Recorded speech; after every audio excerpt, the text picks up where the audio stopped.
It was crazy. All right, we're going to get started. Hi, everyone. My name is Sika Dagbovi-Mullins. I am a professor of English at Florida Atlantic University. Super thrilled to be here with Nane Kwame Adjei-Brenyah, Sean Cosby, and Victor LaValle, who have written amazing fiction.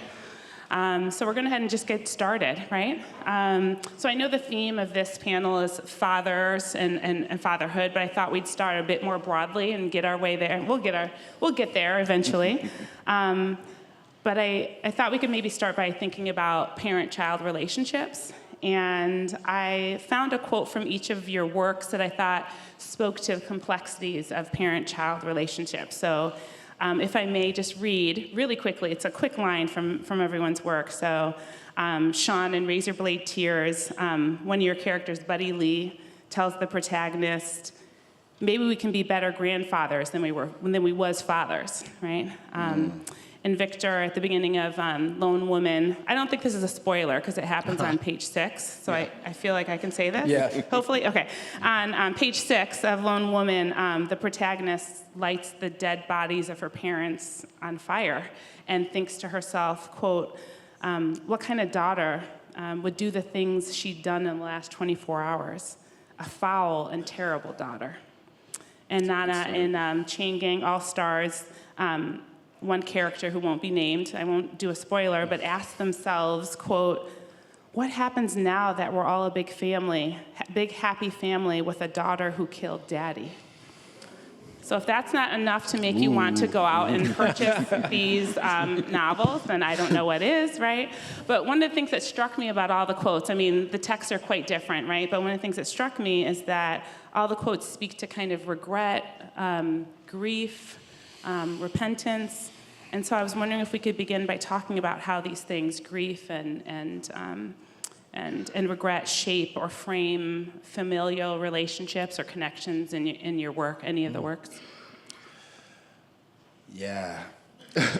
To that point, I was talking to Meg, and I think Meg was saying she helped decide this theme of family for the sort of seminar, and I'm really grateful for it. And also, I'm like, wow, me and my therapist have a lot to get into after just being to a couple of these panels, including this one right now. I think that family and regret, family and desire, family and like expectation of self, there's just I've learned that it's hard for me anyways to write anything and have family not be sort of right there, because it's like the first community. And so much of, I think, life and existence and moving through spaces has to do with the building of community or the absence of such. And so in this book in particular, a huge part of, I guess, like what I'm thinking about is how the fact of the prison is inherently tries to be anti-communal, tries to first off keep communities from growing the capacity to police and govern themselves, but also they rob members from communities. And in that robbing, these people now can sometimes form a new family. But yeah, I've been given a lot to think about, so thank you all. Yeah, I think family is that, primordial milieu that creates us. It's the first, family is your first experience with the outside world. When you're a kid, sometimes you think the only people that exist are your mom, your dad. If you're like me, you live with your grandparents as a kid, so it's your mom, your dad, your grandma, your granddaddy, and your drunk uncle. And so those are the people that are around you, and I think fatherhood especially is something that I write about a lot. I had a very difficult relationship with my dad. My mom and dad separated when I was very young. I like to say they got a country divorce, because all my dad did was move 12 miles down the road. And so they're not living together anymore, but technically we're all together. And so, there's a quote at the beginning of my book, Blacktop Wasteland, by Frank Reardon, that says, a father is a man who wants his son to be the man he should have been. And I definitely think if you would ask my dad now, who's 79, who's still, my dad's 79, I still wouldn't try him. Like, he's got bear claws for hands. But if you asked him, I think he would attest to that. It's, the idea of fatherhood, of parenting, is coming to terms with both joy and regret. Parents are not perfect. There's a wonderful quote from the graphic novel The Crow that says, "Mother is the name of God on the lips of children." And I think father is the first hero that you have. And then eventually you find out, all idols have feet of clay. And so family and family dynamics is how do you deal with that? How you deal with the fact that your parents are human, that, the story that they're telling you is an amalgamation of their experiences. So there's no heroes, there's no villains. It's everything is a shade of gray. And I think as writers, I know for myself and to what Nana said, all my books are me working through stuff. Like if you read my books, there's a lot of stuff I'm dealing with. And so, there's a writer named Joe Lansdale who said, you have to write like everybody in your family is dead. Because that's the only way you can tell the truth. And, writing is a pursuit of truth. I have a tattoo on my arm that says that writers tell lies to find the truth. And so family and family dynamics, everything I think that the three of us do and all writers do is that we're mining that deep well to figure out who are our families, what stories are we telling, who are the people that shaped us, and how does that, the people that shaped us affect how we deal with other people. And I would only add to that I think like the quote you read and the most recent book, Lone Women, I think when I was younger, I wrote from the perspective of the kid who was trying to work through what my family did to me. And by this point now, I think I try and write about what I did to my family. I think having married, had kids, see my mother grow older, see some family members die, has allowed me maybe the space to say, it can't always be about how I was harmed. I got to be honest about the harm I caused, and feeling that there's something powerful about leaning into that, because then it allows me the space to maybe forgive them, for the things that should be forgiven, because there are some things that maybe shouldn't. And then also maybe forgive myself if I'm lucky, or accept forgiveness if it's given to me. I love hearing about how for writers, right, it sounds like in some ways it's working through or this kind of therapeutic thing, because I think for us as readers, right, oftentimes it's therapeutic for us as well, right? Where we have this kind of distancing because it's not our family, but we're also kind of working through our own kind of familial dynamics as we're kind of reading these stories, right? I'm thinking about, like Sean, you just mentioned being raised by your grandparents, or so many of the fabulous panels this weekend have talked about like alternate families or kind of non-traditional families, right? And there are a lot of kind of non-biological families in your work, right? Nana, you mentioned like the ways in which the incarcerated individuals become families, the links becomes families, right? Or how, your protagonist builds family, right, in Montana and such, and then the grandfathers, they become family. And I was just thinking about how, particularly in African diasporic or Black African American communities, right, there is kind of unconventional and non-biological family building, right? And I was wondering if you could talk about the ways in which that might be directly or indirectly shaped by or framed by race or by a legacy of racial divisions, racial strife, right? Because there's ways in which, since slavery to the present, right, that Black folk have claimed family and needed to claim family in ways that I think don't necessarily happen in other ways, right? Like a little aside, I was thinking about this like Instagram post that I saw. It was like this guy, I don't know if anyone's seen it, where this guy goes up to several individuals who are non-Black and says, like, what do you call your mother's best friend's kids? And they all say, friends, or my mother's best friend's kids, right? And then they go to Black individuals and say, cousin. What do you call, my cousin. Play cousins. Right? Yes. And it's not just nomenclature, it's not just, like cousins, like it's really, no. It's a different sense of like how we build and claim family. So I was just wondering if you could maybe talk a little bit about that. I'll speak on that real quick. So where I come from a very small town in Virginia. Matthews County is my hometown, 8,000 people. I know all of them. I'm related to half of them, and so which made dating interesting. But you got to go outside the county. You come home and tell your mom about this girl you met. Like, what's her mama name? Like, damn it. But anyway, I think economic situations really impact how you make a non-traditional family. So for instance, my mom and dad got married very young. My mother was diagnosed with spinal stenosis. It eventually put her in a wheelchair. My dad and her weren't able to have a really cohesive marriage. My mom was undiagnosed manic depressive. My dad is a non-confrontational, passive-aggressive person. Those two things don't mix. And so eventually we moved in with my grandparents. My grandparents lived in a farmhouse. I didn't have running water until I was 16, and I'm 51.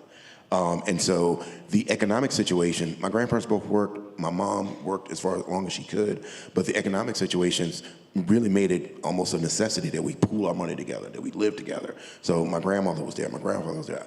I joke about my uncle, but he was there as well. And so it was sort of this different, unique family dynamic that I didn't understand was different until I went to school one day and told somebody, like, who do you live with? Oh, I live with my grandma, my granddad, and my uncle and his girlfriend come by sometimes. And like, teacher's like, what? And so this sort of nuclear family, this sort of idealized Ozzie and Harriet, Norman Rockwell-esque family dynamic didn't exist in the world that I lived in. It didn't exist in both in black communities and white communities, but in black communities, it did feel like we had sort of a responsibility to pull together. And as you said, pulling your play cousins, pulling your real cousins. We all have to lift each other up. That is a noble an idea, and I think it is a worthy idea, but it also can be an idea that holds you down, and can also be an idea that holds you back. I know growing up, I used to get relentlessly teased because, look at me. I look like I'm supposed to be playing football, and I did, but also I love to read. I wrestled and played football in high school, but I love to read. I was a Shakespeare fan. I love comic books. I didn't fit into sort of this preconceived notion of what a young black kid in the South is supposed to be. So I had aunts and uncles that would berate me for, why you always got your nose in a book? Why you reading all the time? And so, and then my mom would defend me because my mom was a big reader. But that sort of idea that we all have to rise together, but nobody can get above anybody else, it can be very detrimental to your psyche as a kid. I'm dealing with that now.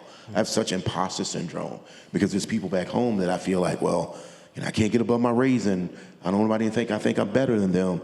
And I have a good friend who said, but you are better than them. So it all creates I should probably be in therapy. So For sure. The only thing I would say, like the question as you're putting it reminds me, the only thing I would add is it reminds me of something that my mom, so I grew up in New York in the 70s and 80s. It was, as you may have heard, not the best time and place. Yeah. And my mom was a single mom working, so I was latchkey kid kind of thing. So very much on my own most of the time. And I just remember there was one piece of advice, so go to school and come back, but then also you're out on your own, out in the world 4, 5, 6, 7 hours a day during the day, and then on the weekends, my mom was just laid out, tired a lot of the time, so I was out on my own as well. And I remember her saying to me, the one piece of advice she gave was, if you ever get in trouble, you look for a woman who looks like me, and she'll take care of you. And that never left me as a piece of advice and as a sort of central idea. And with time and space and maybe maturity and parenting, what I also understood she meant was like, if she looks like me, when she looks at you, she'll see her child, not a hassle, not a menace, not a who knows what, And I feel like that is an underlying idea, maybe in some way that is a very particular idea about who will open their arms to you and who won't. Toni Morrison had that, there was a great interview with her where she talked about anytime she sees a child walk in a room, she smiles at them because she knew that there were many children, she was specifically talking about black children, but that there were many children who walk into a room and that child immediately sees a person not smile, not look happy to see them. Now look, to be fair, as I said incessantly already, we are parents. I get that sometimes kids walk in a room and it's just a downer. You don't want kids around. I get that, I respect that thoroughly. But also, I really felt like she was saying something profound about the idea that a child, and specifically in her case, she was saying a black child, should walk in a room, see that you at least feel welcome, that they feel welcome with you. Yeah. And then you can tell them, get out of this room, you're making too much noise. So. There's something real in this that I've discovered comes from somewhere. So my parents are Ghanaian. My father was born in '49. My dad was born in the Gold Coast. And I had never gone to Ghana myself actually until after he died, which is a whole story. When I was like 26, 27 is when I went after my first book. And going to Ghana and also discovering new relatives, which is also a whole other story. Doing that thing, I saw people say it takes a village thing, but now I had gone to the village. I've been to the actual village. My father's Ashanti, my mother's Fanti. I saw both where they're from. And this is a place where, this is outside of Kumasi, meaning the big city. There's like very little infrastructure that you would feel like familiar with, like roads or paved roads anyways. And my dad, like my dad's mother died when she gave birth to him. But he has 3 people he calls mom. And when I went to Ghana, I didn't do a good job of planning like anything. I didn't even have a visa. I don't know how I got to the country. I just kind of finessed my way in. And I knew my uncle was gonna come pick me up. That was all I knew. When I went there, my aunt, my dad's sister, but not his sister, I was in her house. And it was like 100% assumed I would not have to do any single thing ever. So they, in this like sort of, in talking about the diaspora, like in the continent itself, that was a real principle. There's a real idea from this like family, this tribe, this group that your kid is my kid is your kid. We're family. And again, it can get kind of tricky and interesting because now in post-diaspora, like when I'm growing up, anybody that's a Ghanaian, like that's your cousin. And for the same reason Sean mentioned, that can be really confusing. Like, is she my cousin for real? Or like, because I need to know how to move in this. Anyways, so that can be really interesting. And then also confusingly, like I got there, like I said, I discovered new, like actual real cousins.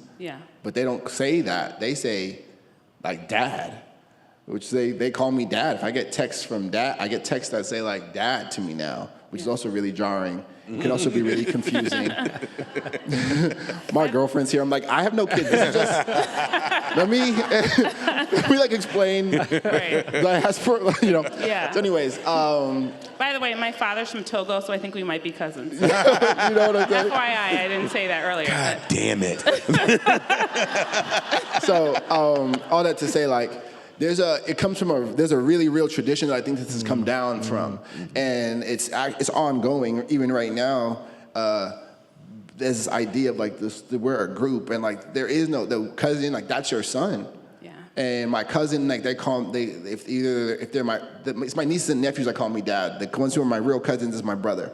And like that, even that language for that extension doesn't exist in Twi actually. The language like that word, or maybe there's version of it, but they don't use it. So it comes from a real place. This idea of like this village thing, and it's still like in us, I believe. That's a good segue into talking about fathers, right? You know, being a surrogate kind of father, a father via name, and in other ways. And I was thinking about how, Victor, your the epigraph to Lone Woman is from Song of Solomon, and that got me thinking. That's my favorite novel in the world, and that got me thinking about. I don't know how many people have read Song of Solomon. There are these dysfunctional, right? Familial relationships, but these dysfunctional father-son relationships that are framed by, abandonment, selfish pursuits, a whole slew of things. And so I was wondering if that made me think about also these prevailing stereotypes of black fathers, black fatherhood that surround us in popular culture that sometimes come from inside the community and sometimes outside. I guess my question is, are you as writers, are you in any way influenced or kind of shaped by the stereotypes of black fatherhood or black fathers, right? So the prevailing thing is that, like black fathers don't exist, they don't, right? They leave their children, they are not around. How do you contend with that or do you, as a writer in your work as you? Oh boy. I mean, I'll jump in real quick because, like, my dad's still alive, and I love him so much. And we didn't always have a great relationship. I think the idea, that stereotype, I think it became the prevalent idea that some people have based on media interpretation, stuff like that. Yes, there are black fathers who separate from their wives or leave children. But when I was a kid growing up, every black kid I knew in town, their dad was in the house. Their dad was there. Some of the dads were scary in a good way. And so my mom and dad, like I said, I make a joke about it, but my dad literally moved 12 miles down the road. He didn't abandon me, you know. It was a weird situation because him and my mom couldn't get along, but I knew where he was. If I needed him, I'll tell you a funny story, and I'll anecdote, and then I'll explain my answer. When I was a kid, we lived next door to my aunt and my uncle by marriage, who's a bastard. I mean, he's still alive. I don't care if he's here or not. I'm gonna say it. And me and my brother were tossing around a football. I'm gonna say this real quick. Me and my brother tossed around a football. Football hit the window. It cracked the window. He got really mad. It's the middle of November. Got a water hose and sprayed us with the water hose. I went in the house and told my mom. She's like, "What happened?" And I said, "You know, Uncle Robert sprayed us with a water hose." My mom said, "Hold on one second." She calls my dad. My dad's up the road. She says, "Hey, Bobby just sprayed the boys with a water hose." My dad's like, "I'll be right there," because that's how he talks. And he's my size but stronger. And he comes down the road, goes to my uncle's house, knocks on the door. They had a diamond-shaped window in the door. I'll never forget it. Knocks on the door and he says, "Bobby, I'm gonna knock on this door for 3 times. If you don't let me in the count of 3, I'm coming in." And so he counted 1, 2, and then on 3, he punched the hole in the window, reached inside the door and opened it, and dragged my uncle outside and made him apologize to us. And I remember turning to my brother, I was like, "We can never get in trouble again." Our dad's the Terminator. But I say all that to say, despite the difficulties that him and my mom had, despite the difficulties he had as an African-American man trying to make his way, he was a commercial fisherman for 30 years. He can't read, but he was able to try to build life for his children, for his family. Despite all those difficulties, my dad was still there. You know, I always knew he was there. I knew, yeah, him and my mom don't get along, you know, whatever that situation is. But if I need him, I know I can get in touch with him. I know he's around. And it's so funny because, you know, like I said, I'm almost 52, and my dad, he still feels such regret for the mistakes that he made. And I tell him all the time, it doesn't matter. You know, we're here now in this moment. Let's exist in this moment. So when I write about the full panoply of black fathers. Blacktop Wasteland, that father's gone. But in Raised by Tears, that father was in his son's life. He loved his son. You know, he was incarcerated for a while, came out, built a life, built a business, put his son through college. You know, his son is gay. And so this idea that he can't deal with that, his homophobia, it is also a part of who he is. I wanted to deal with that too. But Ike is a father who's in his son's life. In my next book, All Sinners Bleed, the lead character, Titus Crown, is the sheriff. He lives with his father. He's taking care of his father. His father's kind of taking care of him too. So I think this idea, this myth of black fatherhood that doesn't exist in black communities is just that. It's a myth. It is a fully formed multiplicity of issues and situations that aren't unique to black communities, but it's been framed as this sort of uniqueness. Because I know plenty of white kids that their dad is not in the house. I know plenty of white kids who their dad divorced their mom and married their aunt. So there's a question and a story that can be told in other communities that we don't have to bear the weight and responsibility for. Yeah, I was gonna say that with all issues to exist with that issue and then also be black, it creates an additional burden. Mm-hmm. You might think about, like, people talk about black and black violence, for example, but then if you just like look at the actual information or actual data, it bears out that violence is intraracial. Most people enact violence on their own race, and that's just across the board. Same thing happens with black families and blackness, but because of these other issues, sort of the racism, but if you want to talk about all the different, like, so many issues, including but not limited to, like, the prison, for example, there are sort of institutional structures in place that actively help the black family be disbanded, actually directly pull members from the black family outside of the family unit. It's like, if I think that the culture will put like additional scrutiny because of the financial situation African Americans are already in due to all these other systems that we're talking about. So it becomes like this chain reaction of suffering. That said, I could acknowledge all that, and I have to know that, because the way you asked the question I think is really important. How does it affect, or how do I think about it? Yeah.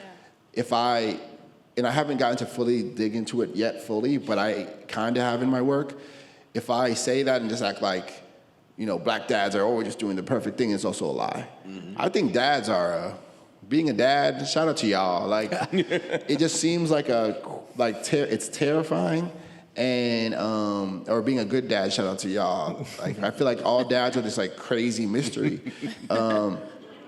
My father was, and it's like, I'm like, how, like, even now I'm like artfully trying to like, what do I say that's okay, not too much.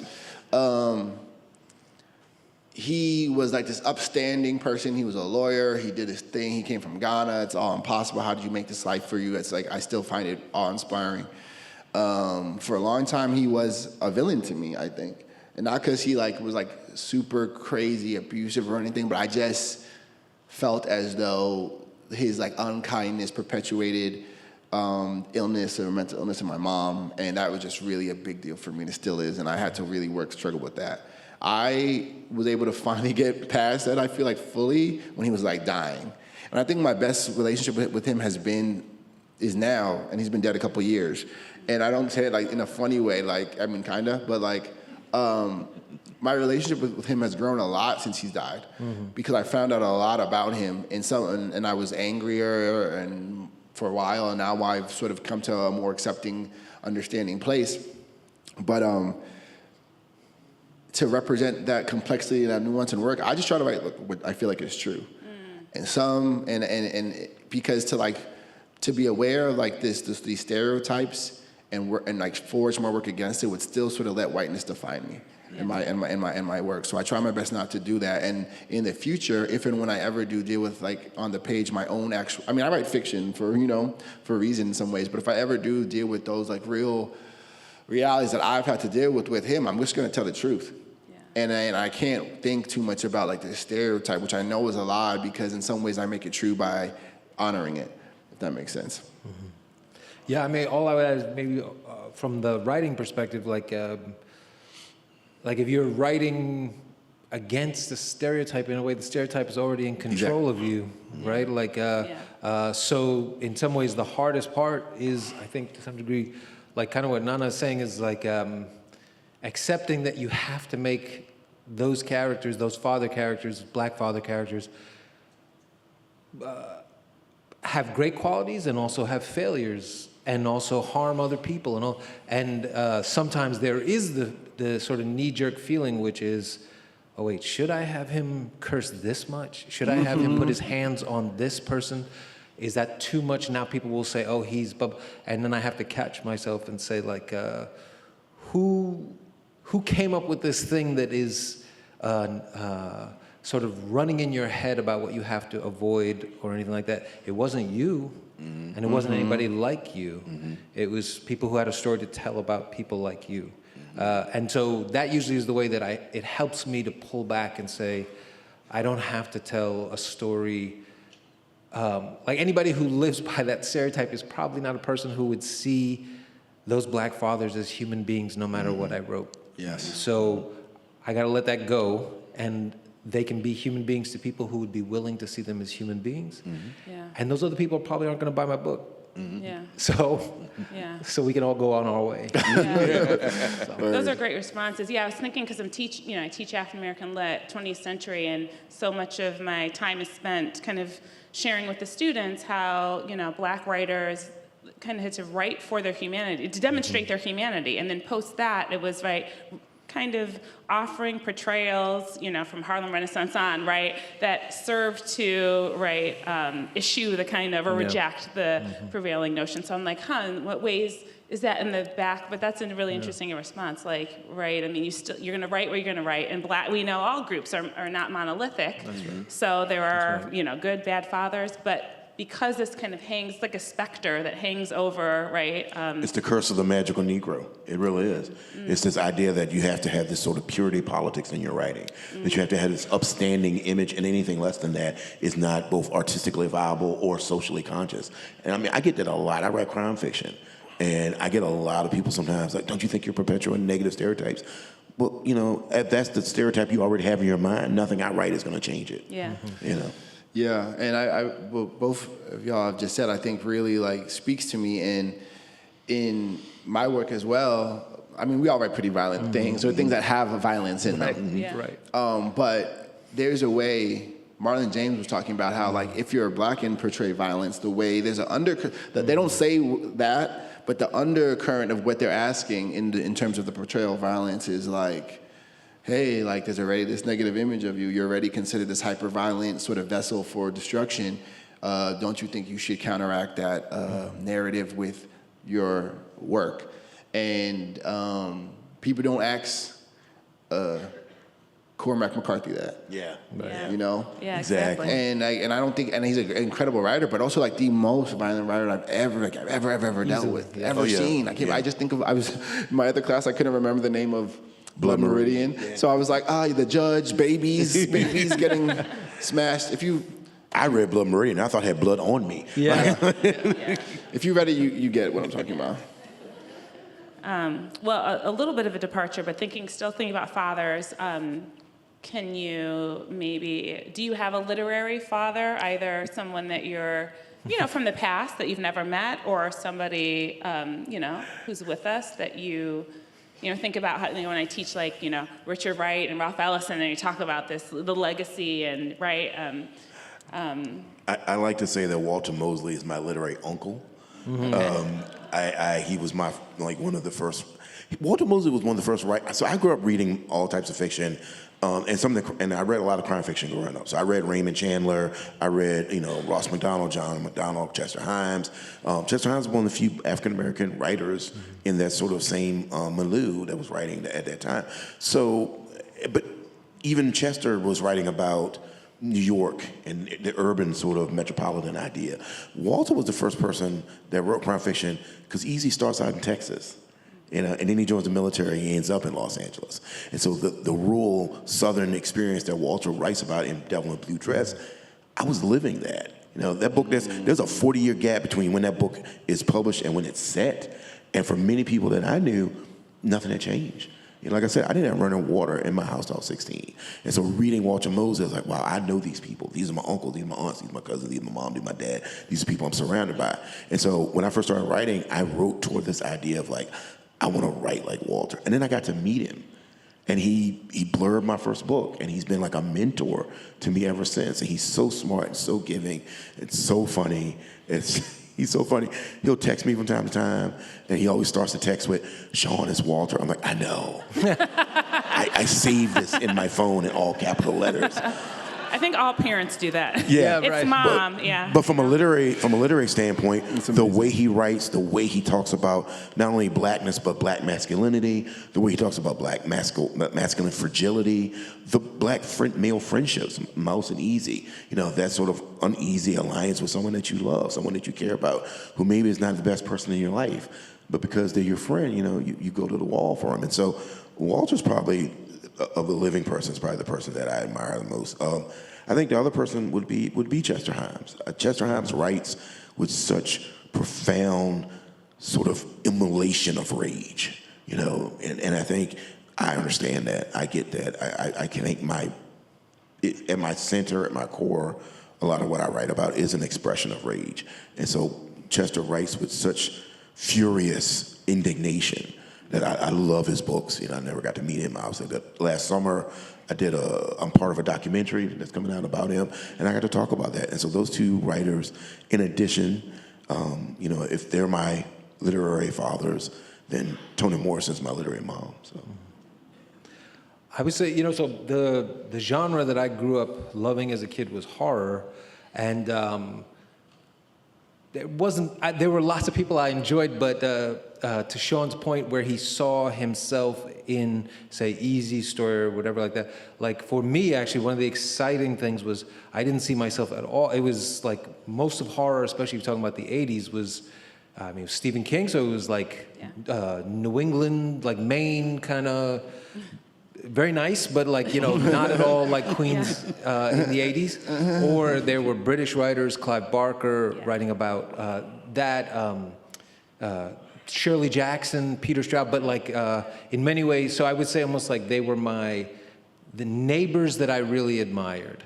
But in a way, like, as much as we're talking about fathers, one of the things that I think sometimes is also useful to consider is, so we talked about the black fathers and the idea of their stereotypes. So I'm mixed race, so my mom is black, my dad is white. My dad is the one who abandoned us, so bad white dad. You know? And so We got proof right here. We got one right here. And, Here's the phone. but my real point is that I think sometimes sometimes there are real positives about not having a father in your life, because you get to draw your own silhouette, is what I mean. And you don't have to compete against anything necessarily who's overshadowing you or who you're better than or anything. And so for me, I would say for a long time I thought, I love all these writers, but I'm not in any of their stories. Or if I am, it's in a very, very bad way. Yeah.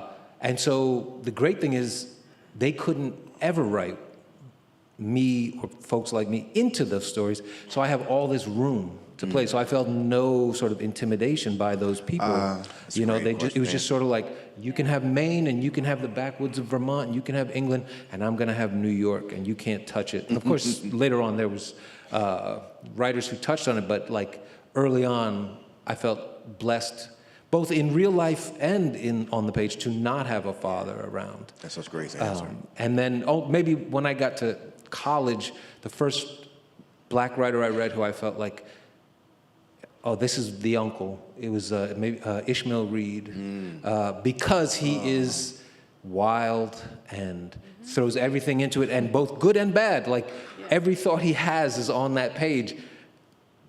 And sometimes he should, you know, you say like, I wish he didn't have every single one of those thoughts.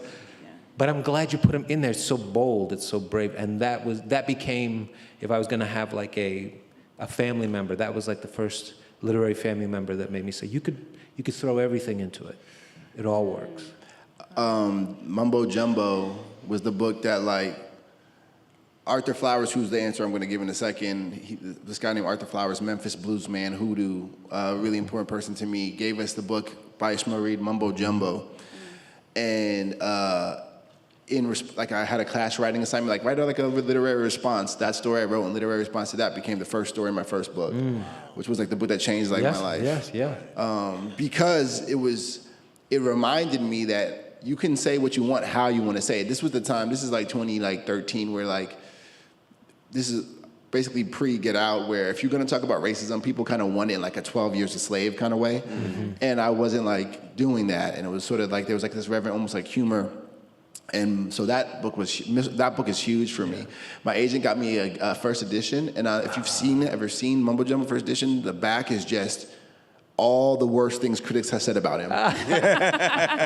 It's amazing. I didn't know that. It's amazing, yeah. Wow. But to answer the question, there's a guy named, I'll give two answers. One of them I think people know already, but one of them is a guy named Arthur Flowers, Memphis blues man. He was at Syracuse University where I got my MFA. He really took me under his wing. He was the only black person on the faculty. And he gave me the confidence to like care to try to like write stories that were gonna really do something. He gave us a prompt once that he said, change the world. I heard save the world, whatever. He said that write a story to save the world. And I think somewhere in me, like I had been really wanting someone to ask me that, like really bad, but it felt like kind of corny, because once you get in the quote unquote literary space, everyone's all like, you know, it's like almost cringe to be like, hey, there's a world that's on fire and there's a lot of real problems. It's almost like for some writers, and part of what I love about these writers, I know that's not the case for us or y'all here, but like some sides of the quote unquote literary world, it's almost like you want to just barely gesture towards the actual thing. And so Arthur asked that question, and he gave me like my prompt forever. And so that and also by just being nice to me and taking me out to these like lunches and, you know, doing like the thing. And I was kind of desperate for it because, again, me and my dad's relationship was like secretly kind of like, eh. So I kind of like was like, be my dad. To pretty much any writer I met in real life. But he was black, so like felt more natural. And he also reciprocated it a lot. But also, and he's also told me like, I care that you're kind of like taking this baton. Even if he's not the most well-known writer or whatever, he's really, for me, that's like part of my number one answer. And also, what's cool, he's like cares about lineage because that's a part of this tradition. He was taught by a man named John O'Killens. John O'Killens is a sort of super well-known, well-regarded workshop leader and teacher out of Harlem. John O'Killens is taught by Langston Hughes. And so it's kind of cool to understand that lineage. Then the other one is maybe more obviously is George Saunders for me. Yeah. I went to the MFA because I discovered what MFA was by Googling him. And I went to the MFA to work with him. He ended up being my thesis advisor. He's the first person to read my first book completely.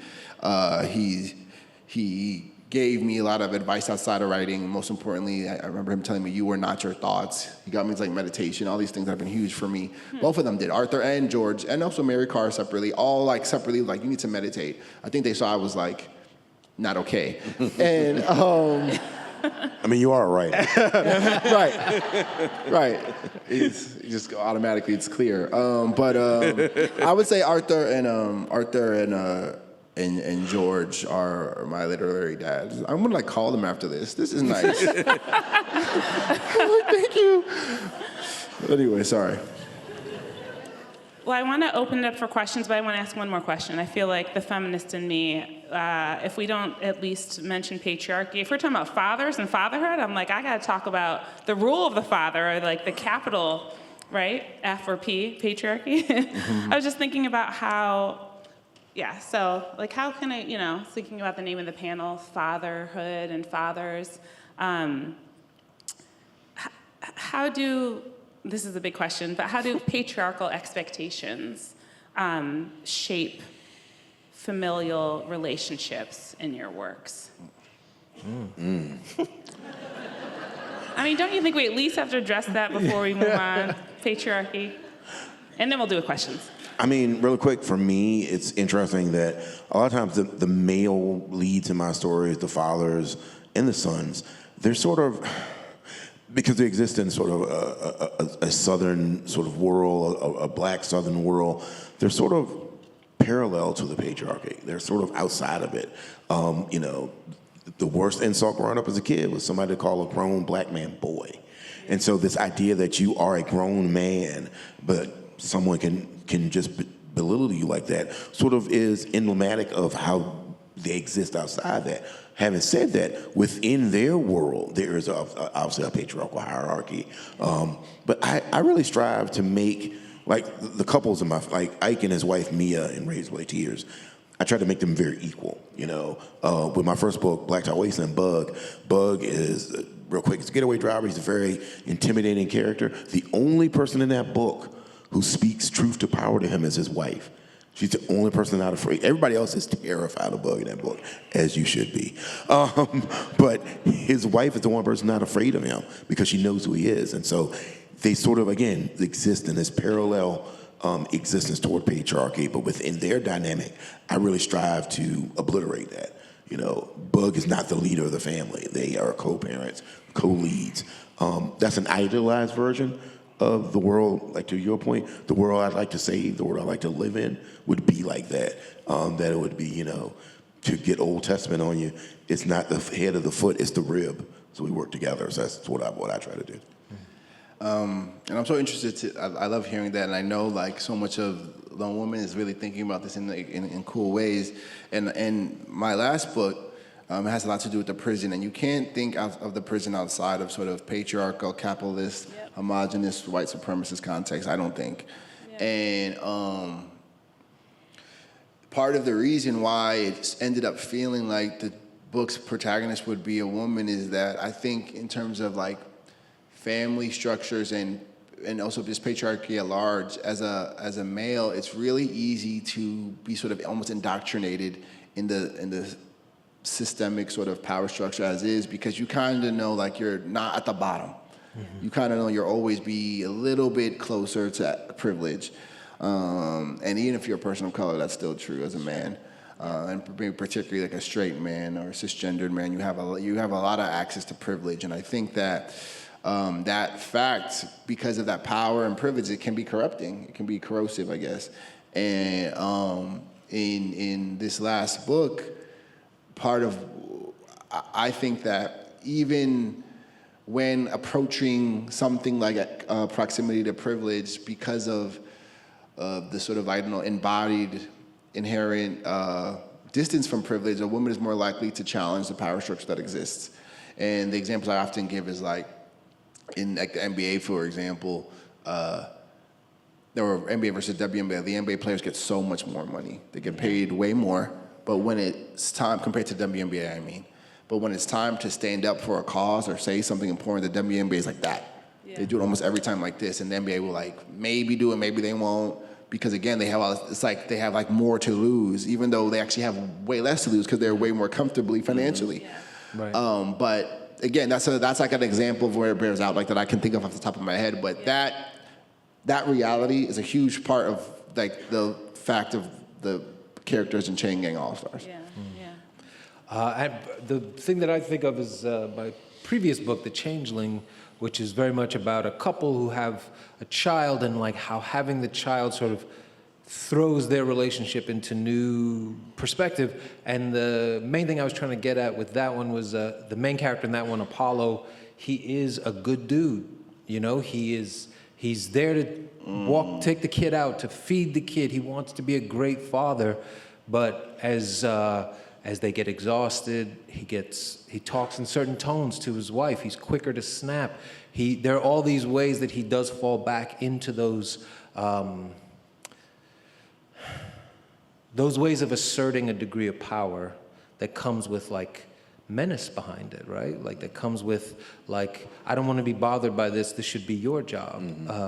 And I wanted, even he was the main character. Like, there was a version of the book where I was in the wife Emma's role, where she is subject to these things, and I get to sort of myself and the reader gets to be in this sort of safer position, which is like the person you're with sometimes you can't trust, or they talk bad to you, they lose their temper, all these things.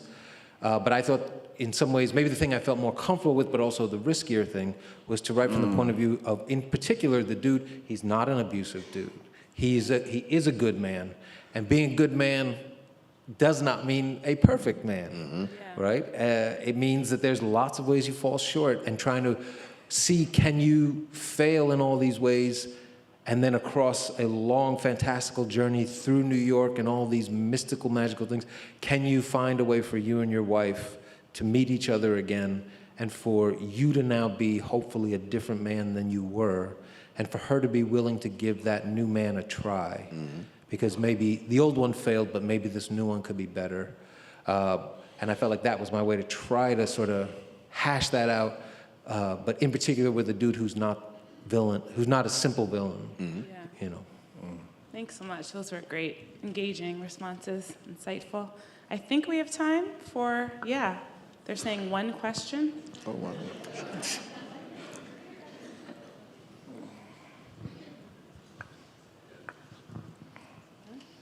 Hi. Hi. I read Lone Women, and I kept forgetting that it was written by a man. I accept it as a compliment. Yeah, it kind of is. Why did you write from the perspective of, I would say, a feminist? And how did you accomplish that so that I would forget? Why did I write? Short answer is I read a book called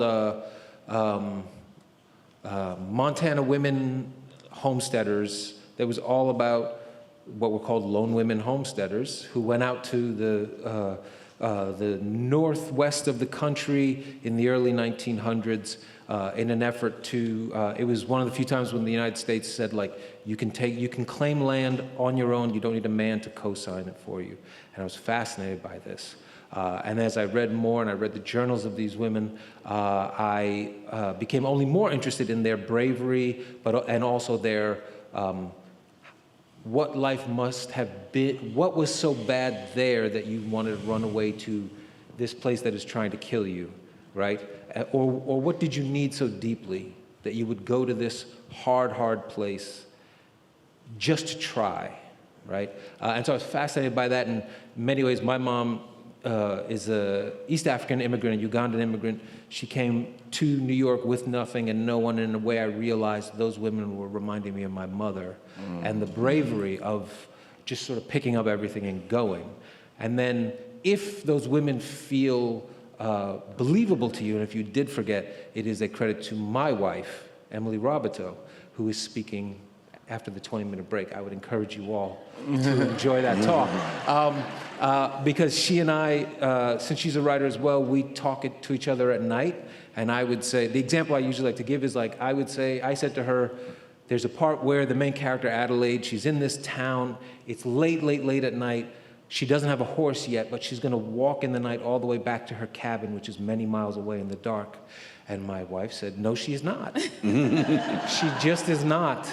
You got to figure out something else. And that was the beginning of us having regular conversations where I would pitch a plan that would have made you absolutely know a man had written that book. And then my wonderfully talented and intelligent wife said, here's the smarter way to do that. And then I did that. I feel like that's how most marriages go. We have time for one more question. Over there.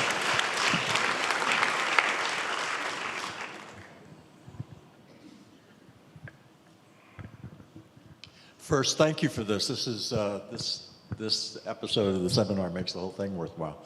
Thank you very much. Thank you.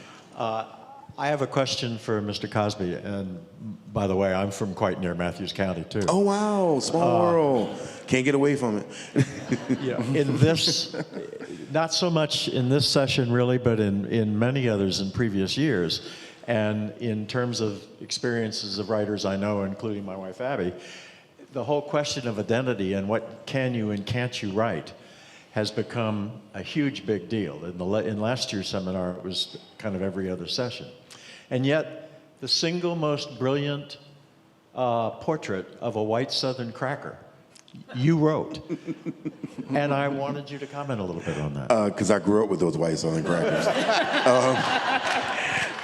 You know, it's funny, I get that question a lot, and it's usually from very earnest white men who want, you know, can I write about black people now? What can I do?